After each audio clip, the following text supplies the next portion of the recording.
Welcome to This Explainer. Today, we're diving headfirst into something we all know way too intimately, yet it's completely invisible.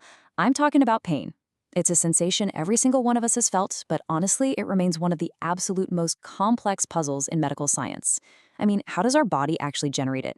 Why does it sometimes just stubbornly stick around long after a cut or a broken bone has entirely healed? And how in the world do we effectively treat something we can't even see? Well, we're going to decode the whole shebang right now.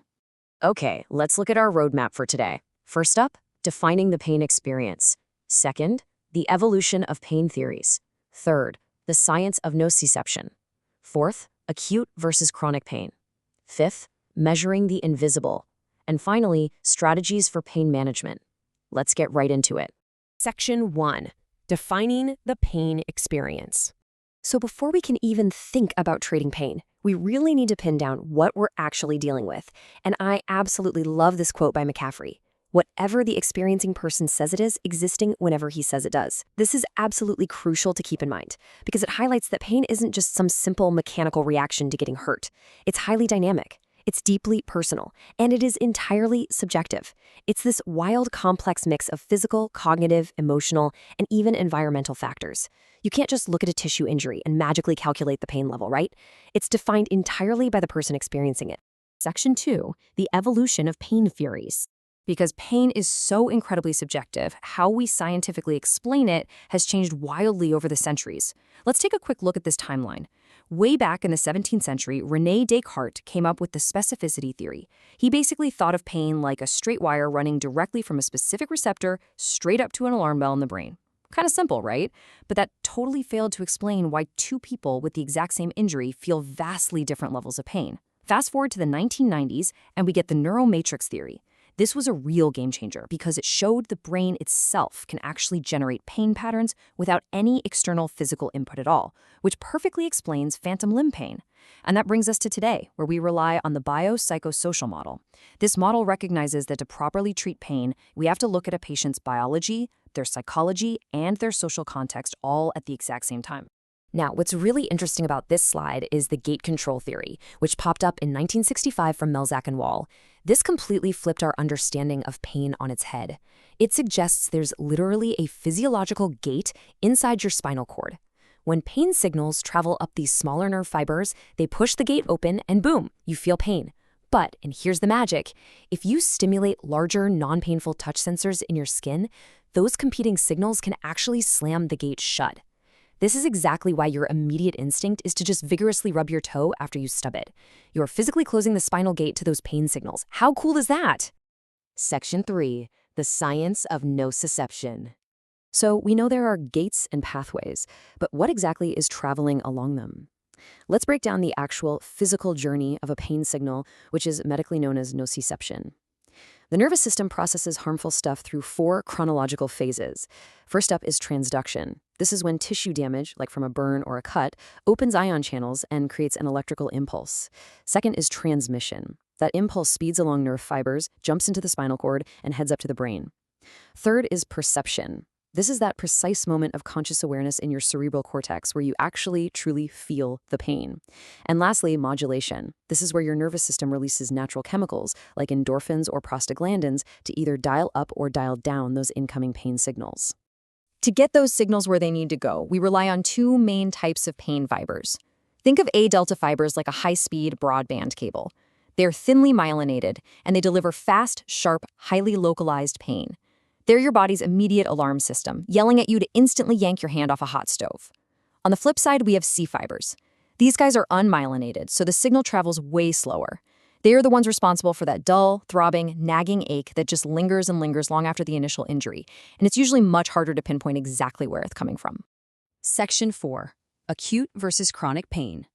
Knowing how these nerves work really helps us understand the different ways pain shows up, especially when we look at how long it lasts. And this brings us to a massively important distinction. Acute pain, that's your body's bodyguard. It's a healthy, protective mechanism that alerts you to immediate harm, spikes your heart rate, and goes away once the tissue heals. Chronic pain is a whole different beast.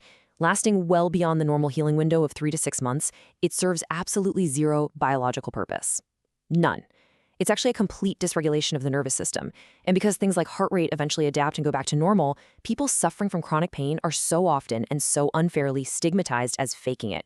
But get this, neuroimaging literally shows that chronic pain is so physiologically exhausting, it can cause brain atrophy. It is incredibly real. Speaking of how our nervous system can totally complicate things, let's talk about referred pain. Have you ever wondered why someone having a heart attack might feel it in their left arm or their jaw? Well, it's basically a case of crossed wires. Our internal organs, the viscera, and our skin often send pain impulses that converge on the exact same ascending neuron in the spinal cord. And since our skin is packed with way more receptors, the brain just gets confused. It misinterprets the massive distress signal from the heart as pain coming from the arm. Section 5. Measuring the invisible. With all these biological mix-ups and highly subjective experiences going on, we hit a massive clinical roadblock. Seriously, how on earth do medical professionals measure something they literally cannot see? This is where clinical pain skills come to the rescue. Because pain is notoriously undertreated if it isn't properly assessed, doctors use these visual and numerical scales. But actually, a true comprehensive assessment has to go way beyond just asking, hey, what's your pain out of 10? You have to map the exact location, check the patient's medication history, see how their physical function is doing, and crucially, look at their psychological and social background, especially when we're dealing with chronic cases.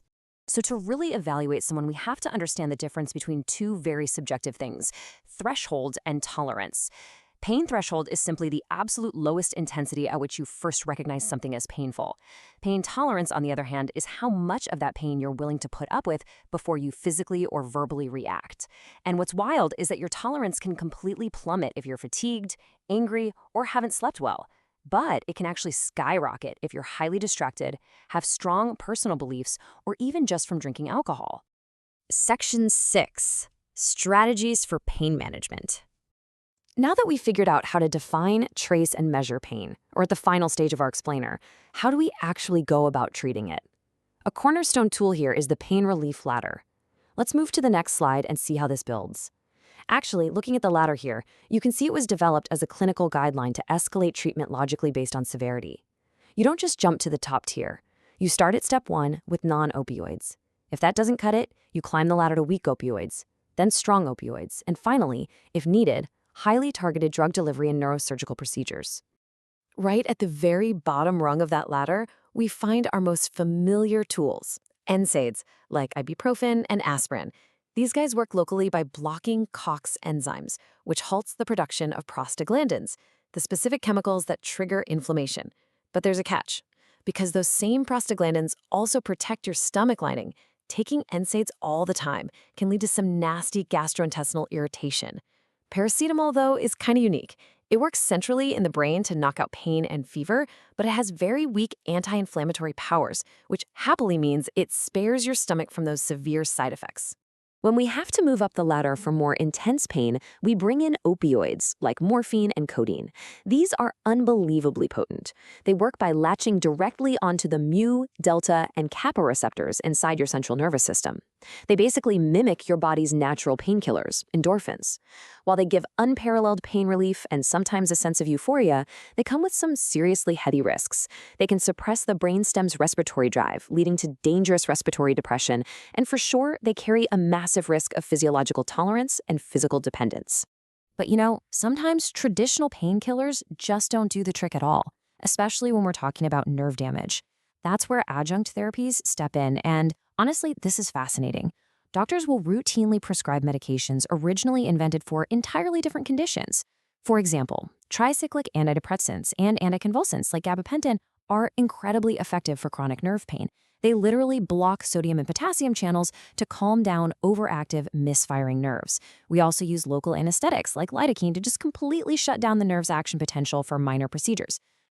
As we wrap up this explainer, I really want to leave you with a thought to chew on. How does recognizing pain as a complex biopsychosocial experience change the way we evaluate and treat it in ourselves and others? We've seen today that pain is so much more than just a simple biological alarm system. It's a deeply subjective neuromatrix, heavily influenced by our mental state and the world around us. So the next time you or someone you love is hurting, remember that you aren't just fighting a physical symptom. You are navigating an entirely invisible, deeply personal world. Keep learning, stay curious, and thank you so much for joining me on this journey today.